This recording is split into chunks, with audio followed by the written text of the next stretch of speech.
Hello, literature lovers. Today, as you can see, I'm discussing Boer War. Yes, it's a war. It's a very historical and important event, and history is very correlated with literature. So, now in this war, who was the players who were associated with it? It's mentioned here. Next, talking about the meaning of the war, and it is divided into first and second parts. And this war is also called the Anglo-Boer War, and it is also called Transvaal War and also Transvaalan Rebellion War. So you name it.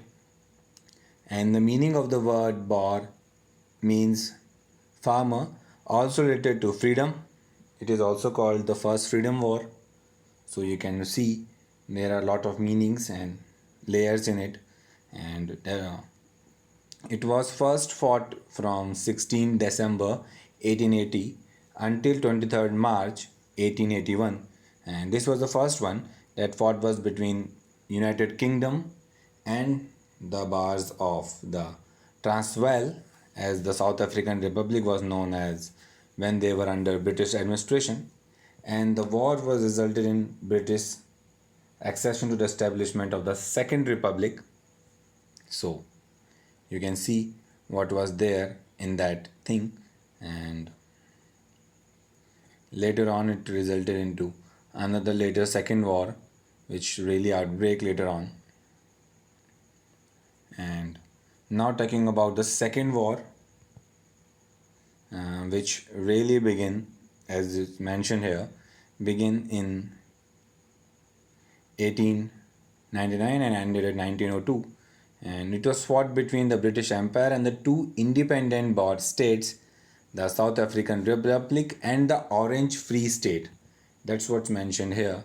And the trigger of the war was the discovery of diamonds and gold in the Boer states. So in Africa, we all are aware that it is filled with diamonds and gold. And the war, that is the reason it is also called the South African War, to be precise. And initial war attacks were successful, and although British reinforcements later revised these, and the war continued for years with Boer and guerrilla warfare, and all were used until the harsh British countermeasures, including a scorched earth policy, brought the Boers to terms. And they were well armed, Boers were well armed, and the war started when they struck first. Now, designating the Lady Smith, Kimberley, and King in early 1900, and winning the important battles at Colenso, Megan 14, and Stomberg.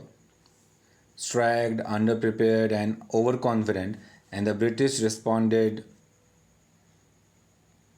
bringing in modest numbers of soldiers and fought back with little initial success. The leadership and tactics changed with General Redvers Buller and was replaced by Lord Roberts and Lord Kitchener.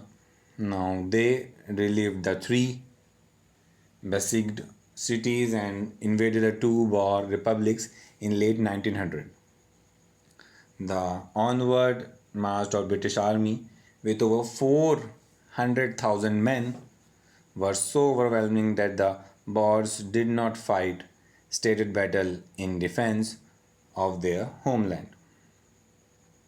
The British Army seized control of all the Orange Free State and Transvaal as Kruger and others in the Boer government went into hiding or fled the country. In conventional terms, the war was over and the British officially annexed the two countries in 1900. Back home, Britain's conservative government wanted to capitalize on their success to call an early general election, dubbed by some khaki election. The British force were aided by Cape Colony and others. Now, these were the famous works and authors and notables who really talked about it. It's a very important historical event, so I really thought should be talked about. These are the aftermath of the work, which generally happens after war and conditions get worse. That's all for today. I hope you must have got an overall perspective. Do subscribe the channel and stay with us to reach the wonderful world of literature. I hope you must have got an overall perspective of the work, and never forget that history really goes side by side with literature, and that is the reason why I would like to mention it. Thanks for listening. Thank you.